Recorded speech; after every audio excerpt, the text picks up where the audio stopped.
Come home early. Our son got injured and is in the hospital. I'm on a business trip. Don't talk nonsense." The voice on the other end of the line was my husband, the father of our dear son. I was hoping to get him to come home because it was an emergency. When Jim realized his father wouldn't be coming, he put on a sad face. But in the next moment, he pointed at the television with a surprised look. "Look, it's Dad. He's home." Turning to the television, I couldn't believe what I was seeing. My name is Donna, 32 years old, living an ordinary life with my husband and son. Mike and I met through work. We were from different companies but often collaborated as business partners. After he asked me out, we dated for 2 years and got married when I was 27. Shortly after, I got pregnant, took maternity leave, and gave birth to our son Jim. I returned to work last year when Jim started daycare. Since Jim was born, the time Mike and I spent as a couple has drastically decreased, and that's been a concern for me lately. We used to go on a lot of dates. It's a bit lonely, but I guess it's a happy problem to have. After all, our child is the most precious thing in our lives. We are more than blessed and happy.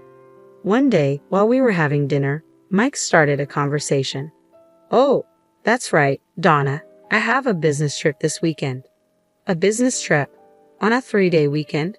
"Yeah, it's unfortunate, but the client can't meet any other day." "I see. Working on long weekends, you must have it hard." "Yeah, I wanted to relax at home, but it's work, so I can't help it." Upon hearing our conversation, Jim, who had been listening intently, exclaimed, "Ah!" with a troubled expression and began to appeal to Mike. "Daddy, you have to work on your day off?" "Sorry, Jim, Daddy really has to go this time." No. You promised we'd go to the museum on our next day off." "We can visit the museum next time, Jim. I'll definitely take you next time." "Dad, you said that last time too, and we didn't go to the amusement park." Challenged by his son, Mike gave a troubled laugh. As a mother, I tried to calm Jim and reason with him. "Jim, you see, your dad is working hard for you, okay?" "For me?" "Yes, that's right. He needs to work even on his days off. Just this once, so we can go on fun trips with you." "So we can go on a trip next time." "Of course. Next time we'll definitely make him take us to the amusement park and the museum." "Yeah, Dad, you promise?" Seeing Jim happily stick out his tiny pinky to make a pinky promise brought a smile to my face. I didn't want to ruin the mood, but there were many other things about Mike's recent behavior that bothered me. First of all, the number of times he worked overtime has drastically increased. He used to finish work on time and come straight back home to spend time with us, yet recently he's only been coming home on time a few days a week. Today he happened to come home early, so we were able to have dinner together as a family. With Mike being home less, the majority of Jim's care has fallen onto my shoulders. I love Jim, and I don't mind taking care of him or doing household chores, but to be honest, there are times when I want to rant a bit. I don't want to doubt him, but is he really working overtime? Such unpleasant thoughts made my chest feel tight. To clear up my worries, I decided to talk to Mike after Jim had fallen asleep. He was watching TV with a beer in hand. I casually started the conversation.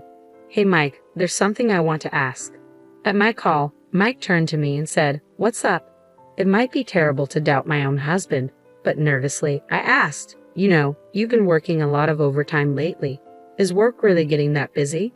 "Well, yeah, I've been given more responsibilities, "I see, but you've also been going on more business trips, even on weekends and holidays." "There are client schedules to consider, right?" "What's up, Donna? You usually don't ask about this kind of stuff." "Well, we've been spending less time as a family recently, so I was wondering if you could reduce your overtime." At that, my husband sighed, and his tone clearly showed his annoyance. "Donna, didn't you just say it yourself that I'm working hard for Jim's sake?" "Huh? I thought you understood, Donna. I'm doing my best for the family, so why are you being so selfish?" "Selfish? I didn't mean to be. Anyway, please don't interfere with my work. I'm not doing this because I want to." "I understand. I'm sorry."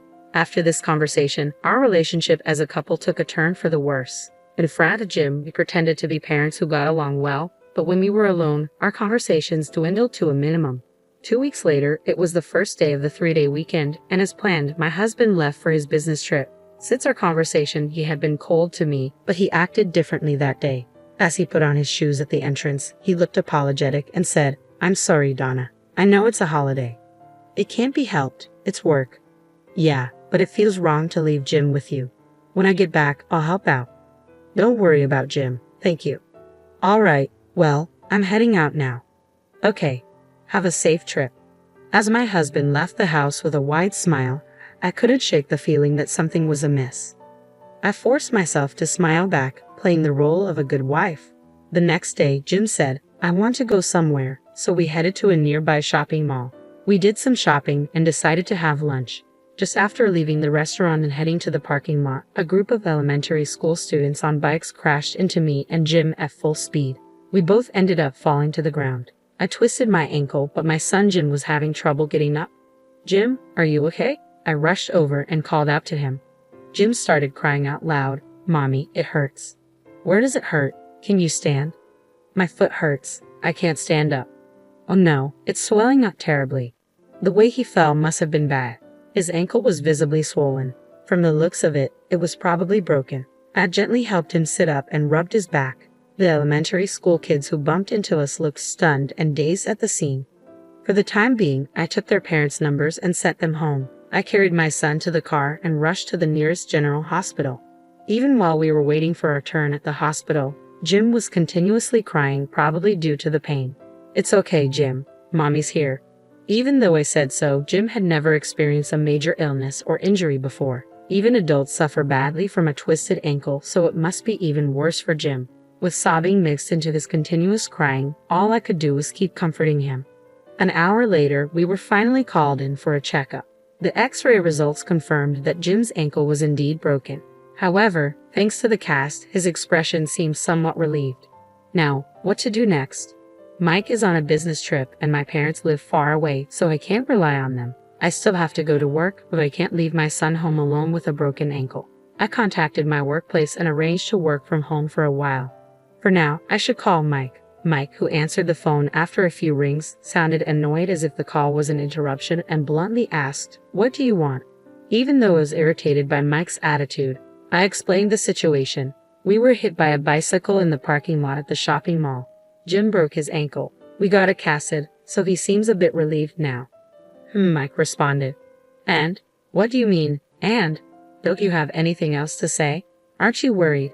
It's just a broken bone, right? He'll be fine if he rests. But you don't have to say it like that. I'm busy. Don't call me over the smallest thing. Thinking about Jim, I knew I was asking a lot, but I pleaded with Mike anyway. I'm sorry, but is there any way you can cut your business trip short? What? What are you talking about? That's impossible. But with Jim in this condition, I can't even go shopping. I can't cook either.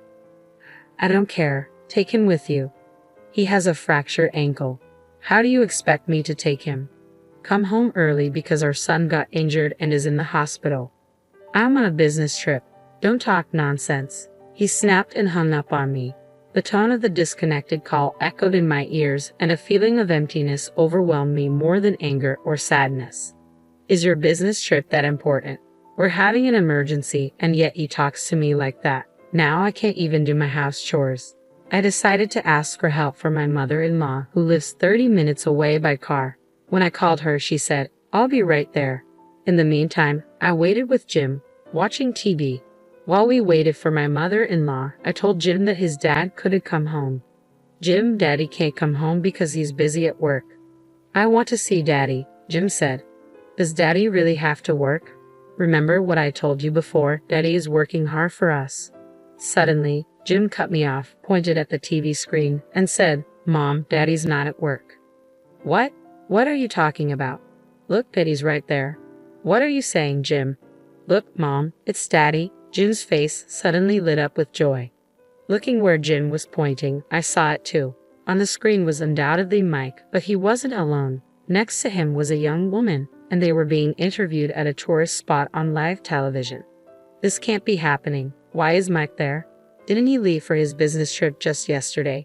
My supposedly away for business husband was on the screen, smiling with a woman, arm in arm, looking just like a couple. At that moment, an indescribable emotion began to bubble up within me. This is cheating. Once I was certain, I quickly hit the record button, capturing evidence of Mike's infidelity. Not wanting Jim to see any more of this, I quickly changed the channel. Soon enough, my mother-in-law arrived. While Jim took his nap, I decided to tell her about Mike's infidelity. Mother-in-law, I have something to tell you. I stared into my mother-in-law's eyes and quietly told her, Donna, what's wrong? You seem so serious. Can you take a look at this? I played the recording from earlier. There it was, irrefutable proof of infidelity. When the interviewer asked Mike if he was on vacation, he responded gleefully, Yeah, I finally got some time off. That's great. Are you here with your wife today? No, she's still my girlfriend. Haha, I hope to marry her someday. Very sweet. Enjoy your trip. Thank you. I stopped the footage as soon as Mike's interview ended. Witnessing her son's infidelity, my mother-in-law covered her mouth with both hands, lost for words. While I was wondering where to start, my mother-in-law bowed her head deeply. Donna, I'm so sorry. My stupid son. Mother-in-law, I'm thinking about divorce. Yes, of course, I understand. I won't stop you. What that fool did is unforgivable. I'm sorry. Don't apologize. Please, for Jim's sake, you should seriously consider divorce. To confirm the truth about Mike's infidelity, I called his workplace. A staff member who was working over the weekend confirmed that Mike did not have any business trips scheduled. On the contrary, it was revealed that he had taken numerous paid leave days in the past few months. When I checked my calendar, the dates he had taken off were the same days he told me he was staying overnight at his office because of work. He was probably spending all those leaves going on all-day dates with his mistress.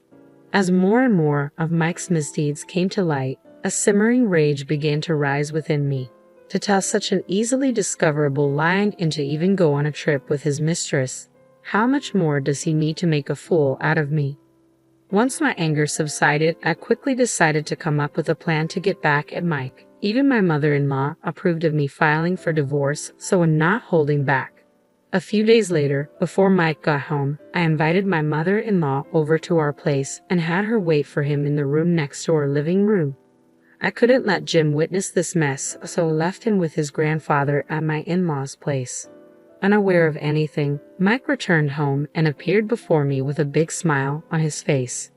I'm home. I got you guys some souvenirs. Mike held out a box of sweets, but there was no way I would be deceived by such a thing. I slapped away the box of sweets he had offered and coldly said, Did you enjoy your trip with your mistress? Ha! It's impressive, isn't it? Buying souvenirs for your family from the place you went with your mistress. When did you get so bold? Hey Donna, what are you talking about? A trip with my mistress?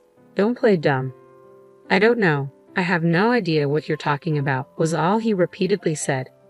Suddenly, my mother-in-law appeared from the room next door, unable to bear it any longer. Even before I gave her the cue to come out, she briskly approached Mike and slapped him across the face. To the stunned Mike, she spat out angrily, What do you mean, business trip, you fool? What? Mom, what's going on? I just went on a business trip. Huh, can you still say that after seeing this? My mother-in-law slowly grabbed the TV remote and played the clip from Mike and his lover's interview. Seeing this, Mike's face turned ashen. His mouth opened and closed with no words coming out. The souvenir Mike had brought back was right from the shop that appeared in the clip. There was no more room for excuses. Perhaps realizing that he couldn't lie any further, Mike bowed deeply in apology right on the spot. His eyes were filled with tears as he began to apologize to me. I'm sorry, Donna. I thought it was just a fling. I'm not serious about her. So what? I'm supposed to let this slide because it was just a fling? Oh, that's not. But believe me, you are the one I love, Donna. Even after being confronted with all the evidence, he was still trying to deceive me with his shallow words like, I love you. I was thoroughly disgusted by him. I slammed the divorce papers in front of him. I love you. Quit messing with me. Do I still look like a fool to you? Our son got injured and you still lied to go on a trip with your mistress. Unforgivable. You make me sick to my stomach. Donna, please just calm down. Shut up.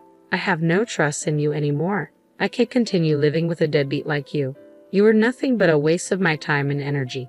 Sign those papers right now and get out of our lives, you jerk. Finally realizing the gravity of the situation, Mike burst into tears. He repeatedly apologized, but I ignored him. In the end, under pressure from his mother, Mike reluctantly signed the divorce papers. Subsequently, we divorced. Of course, I gained custody of our son Jim. I claimed compensation from Mike and his mistress and returned to my parents' home.